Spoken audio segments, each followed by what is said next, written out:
Baseball is back for 2021, and the Astros are going to be rained down by those boos, but I'm sure they're ready for it.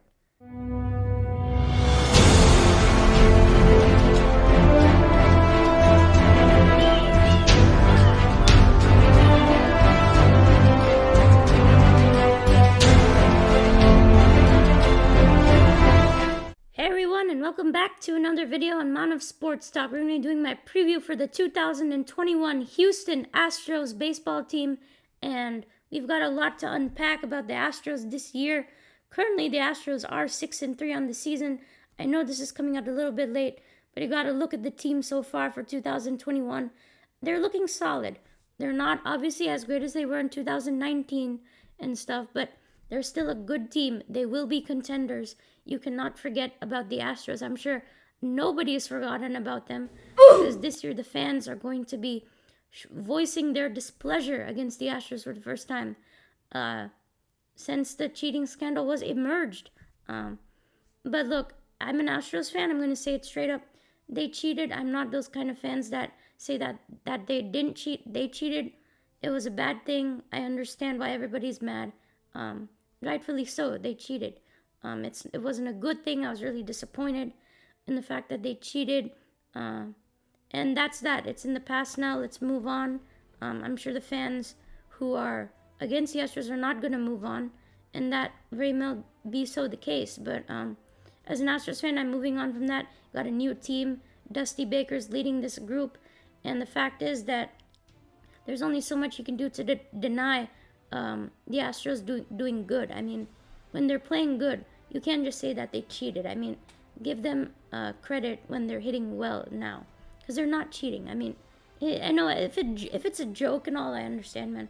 If it's a joke, I have no problem with it whatsoever. Have fun with that. But I mean, seriously, just give them credit if they're hitting well now, because with Dusty Baker as the manager, they are not cheating. I think we know that now with a complete change. And anyway, let's move on. That was 2017/18, and this is a new team, although got some memorable faces. This is a team that can really go far this year in the MLB.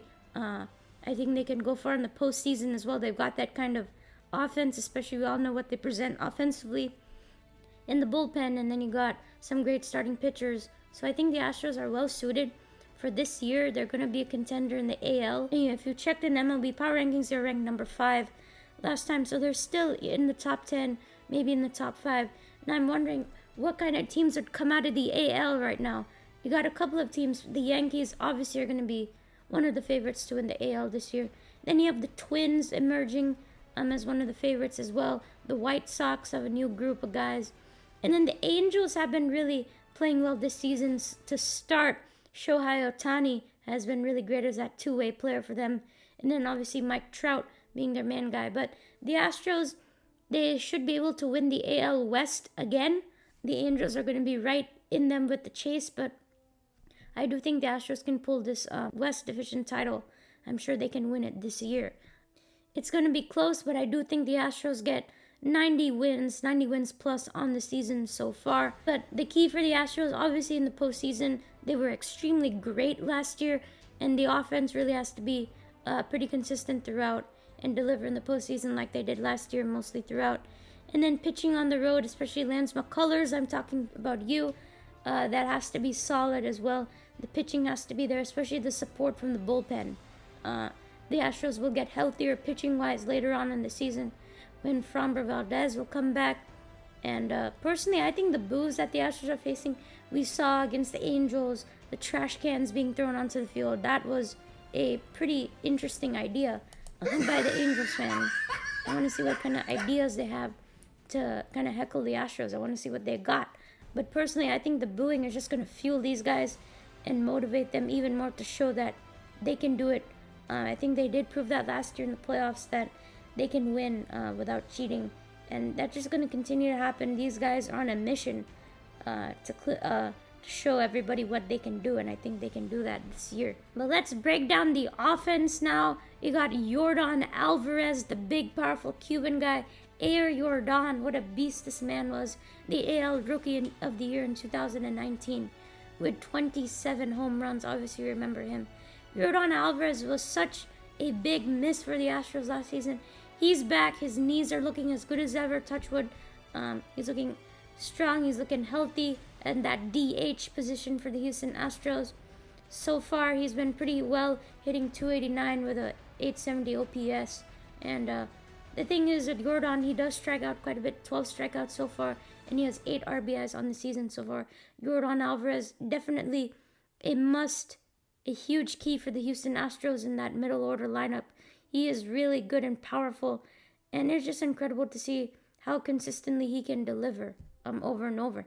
And then Kyle Tucker, I really want to talk about Kyle Tucker. He has been really great. Last year, he led the team in RBIs with 42 last year, RBIs and hits as well. Last year, he had 268 average with an 837 OPS. So last year, he really emerged as one of the guys who could hit the baseball really well, considering the rest of the lineup had really down year. But Kyle Tucker was really the guy who stood in the middle of the lineup and delivered. And this year, again, he's leading the team with 11 RBIs. So there are a lot of young talent on this Houston Astros team besides the guys we know about, and we're going to get to them right now. Carlos Correa, the man for the Houston Astros, obviously was making a lot of comments last year that angered a lot of people, but he sure backed that up in the playoffs. He had a 362 average and a 1.221 OPS in the playoffs last year, and he had a team lead 17 RBIs. It all started with that series, the ALDS against the A's. It all started at that moment. And since then, the Astros have been really on fire offensively. And Carlos Correa has been really valuable for the Astros. He's one of the most valuable players on this team as that shortstop cannon of an arm. He has been really, really hitting the baseball well, and he's been hitting it hard and getting those clutch shots and deep bombs that we want from Carlos Correa. He has been really great. I can't tell you how great he's been, and the Astros really made a mistake by not re-signing him yet, and we'll see in free agency if they can do that.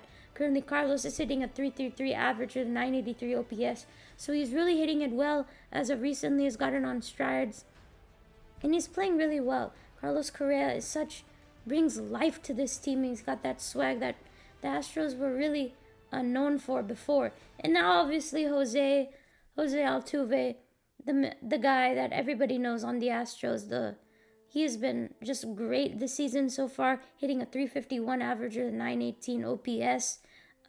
In the postseason, he was hitting 375, and that was really great as well. He had 18 hits with 11 RBIs. And it's just great to see him smiling and enjoying the moment. Last year was really rough because he just was not looking good, obviously, with the cheating scandal and stuff. But these two are really important. They're so great on this Astros team, and they really have to continue to hit well throughout the season.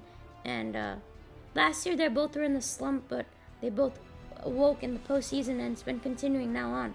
Although the offense has slumped a little bit, that's where the pitching comes in, and we'll get to that. And now Alex Bregman, the MVP candidate of this team. Bregman was really bad last year. We obviously know he was hitting really bad, a 242 average, and only a 2.2 in the postseason, which was really bad. And he only had 2 RBIs in the postseason, so he was really struggling trying to find the ball and getting into a groove. But this year he's done much better start to the season, hitting 310 with a 907 OPS and 6 RBIs to start the season right now. He's playing much better. He's got that swag back, which is great to see. That's who he is. And Alex Bregman is looking good. He's looking solid as that team. He still has some injury issues, but he wasn't playing in last game for the Astros. But look, he should be there, and he's going to be there. He's a big guy, very important for the Astros right now. And Alex Bregman, we all know, an MVP candidate in 2019. He's that valuable as a third baseman to the Astros. And then Michael Brantley, Uncle Mike, one of the best hitters, very professional, and he's such a professional hitter. He's a true hitter. This is what you call a professional baseball hitter. Michael Brantley, he is very disciplined. So disciplined, he doesn't chase outside the zone at all. Last year, he was really great now, hitting a 346 average in the postseason with 11 RBIs And now he's hitting a 3.64 as well with a 1.189 OPS. And it was a great signing to have him back on the Astros with a 2-year, $32 million deal.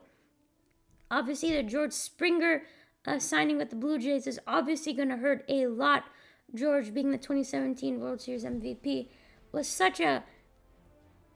he was so important to the Astros team as the leadoff hitter and center fielder. He brought so many valuable assets in that big, powerful fastball hitter where he smokes them into the top tiers. George Springer, one of the best hitters and one of the most known hitters in baseball. He was really valuable to this team, and it was sad to see him go, but the Astros still have retained a lot of the major core players, and which is why their batting lineup is still pretty good in baseball. It's honestly, it might be one of the best. And then Yuli Gurriel. Obviously, Yuli wasn't really too great last season, but he was brought back on a 1-year deal. He's still a great first baseman, so great defensively. And that's why he's needed on this team as that veteran presence. Right now, he's hitting really great, 3.55 average at 101.1016 OPS. So he's hitting pretty well now, and he's already drawn 9 walks already, which is crazy. I mean, he's already being very disciplined, not chasing outside the zone. Already 9 walks, which is just really crazy. He's going to break his record from last season by a lot. Last season, he was really bad, probably a year to forget for him, hitting only 2.32 average and 22 RBIs last season. And then the postseason was just even worse. He would only hit a 1.14 average, and he had only 1 RBI in the postseason. That was so forgettable. Him being one of the most important hitters and big hitters on the Astros, getting it done in clutch situations. That's what Yuli Gurriel was. And at least he's doing better now. I mean, last year he was hitting worse than Maldonado, which tells you how bad that was. Though Martin Maldonado, being the main catcher for the Astros team, he had pretty well last season being a catcher. He's a great catcher, obviously. You know, that cannon of an arm he possesses. And then the Astros obviously also have Jason Castro as the other catcher. Chas McCormick, as a young rookie, has really played well so far in that one game where he played in. Aledmus Diaz has done well as well, coming in as that extra batter, chipping in as a third baseman sometimes. He's been really good. And then Miles Straw is our new center fielder. Obviously, George Springer being on, Miles Straw steps into center field. He's a great fielder, but he's also a really fast runner across the bases. Miles Straw, a big candidate for stolen bases. We know what he possesses with that speed of his. And now we're going to get into the pitching. Lance McCullers and Zach Greinke, both of these two guys are really big pieces in the Astros rotation this year. Lance McCullers being 3-3 last season and 0-2 in the playoffs. Lance, he signed a 5-year, $85 million contract. That was great news to have Lance back on this team for the foreseeable future. Honestly, he's been one of the best pitchers at Minute Maid Park in the history of Minute Maid Park, honestly. Obviously, we know he's a great curveball pitcher. He goes to that quite a bit, and he's developed a new slider, which is really cool to see. But again, he still struggles on the road. That's a problem, and something he has to fix if he wants to win the Cy Young. Currently, Lance has a 1.8 ERA in 10 innings and 13 strikeouts so far. He was solid last season as well, 3.93 ERA in 55 innings and had 55 strikeouts as well. In the postseason, he was pretty expensive with almost a 5 ERA, but overall, Lance, so he's going to be getting even better. He's so important to this Astros team. And then Zach Greinke, the very savvy veteran. He is so fun to watch, so unique. You've never seen anything like Zach Greinke before.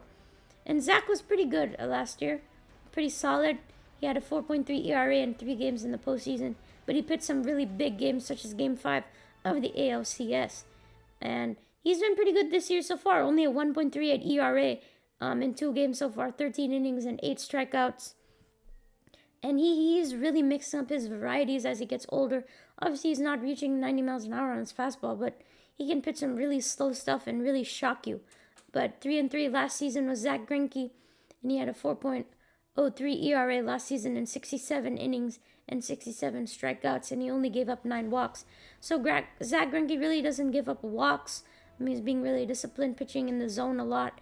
His command is on fire right now, and that's great to see Zach being one of the major aces on this team. And then Christian Javier, he was third in the AL Rookie of the Year voting last year. Christian Javier, he's a really great pitcher. I love watching him play. He's a starter this year. He might get into a reliever when the other Fromber comes back and such. So far he's at a 2.08 ERA in 2 games, 11 strikeouts. And he came as a reliever in the playoffs. I think he'll do that again.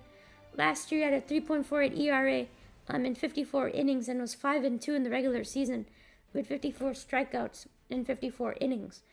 Personally, Christian Javier gets through his innings really fast, doesn't throw a lot of pitches. He's pretty high in his command, and he's just he just gets it done flat out, honestly, Christian Javier. And then Jose Urquidy, he has had some trouble this year, only 5 games last year in the regular season. And this year has been very expensive with a 5.23 ERA in 2 games. So Jose is really struggling right now, even command-wise and just giving up some big hits as well. Last year in the postseason, he had a 4.02 ERA with 12 strikeouts in 15 innings, and he was 0-1 in the postseason. Jose Urquidy, if you remember, he had that huge win in the World Series. I think it was Game 4 in 2019. Jose Urquidy, look, he'll be great. He'll be fine. I trust him. He'll be okay. He just has to figure it out for a little bit. And now Framber Valdez. I really love Framber. He was incredible last season. Had a 5-3 record. Obviously, that great curveball, 12-6 curveball. He is very disciplined after his first couple of years where he was continuously walking guys. He's been really great. He's very disciplined now. He's staying in the zone. His command is really great now. He generated tons of strikeouts last season. 76 strikeouts to 3.57 ERA. And had a less than a 1 whip, which was really great to watch. And he pitched 70 innings. Obviously, unfortunately, had a broken finger this year, but he will be back soon enough. And he was really great in the postseason, which is, I love to see that. 3-1 record in the postseason with 1.88 ERA in 4 games, 24 innings and 26 strikeouts, and a 1 whip also. And now Jake Odorizzi was a huge acquisition for the Houston Astros over the offseason. He was on track to start on Tuesday against the Tigers. He had an injury, but he should be back in the lineup. I cannot wait for that game. But he's coming off a season where he only had 14 innings pitched. But in 2019, he was an all-star for the Twins. He went 15-7 with a 3.52 ERA and 178 strikeouts in 159 innings. So Jake Odorizzi will plug in as a starter. Obviously, we know Justin Verlander not playing this year. Not saying he's JV, but he will chip in coming into that starting role. And then you got the bullpen, Brandon Bielak. I think he's really encouraging as a potential reliever and starter. Luis Garcia started 1 game this year. He might come in as a reliever. Brian Abreu has been pretty good coming in as a reliever, pretty solid as well. And the Astros are still waiting for a lot of players like Andres Scrub, who was impressive, but he was struggling with command. Pedro Baez, Austin Pruitt, and Josh James are still waiting to come back. So this bullpen is still not at full strength yet.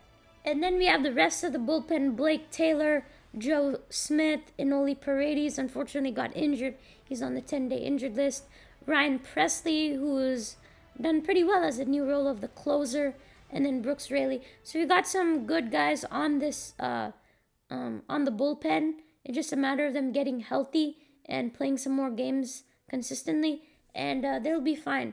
Look, the bullpen is probably the weakness of the Astros. Probably their starting lineup of pitchers is pretty solid with Lance McCullers, Zach Greinke, Framber when he comes back, Christian Javier, Jose Urquidy. They've got some great starters, Jake Odorizzi as well.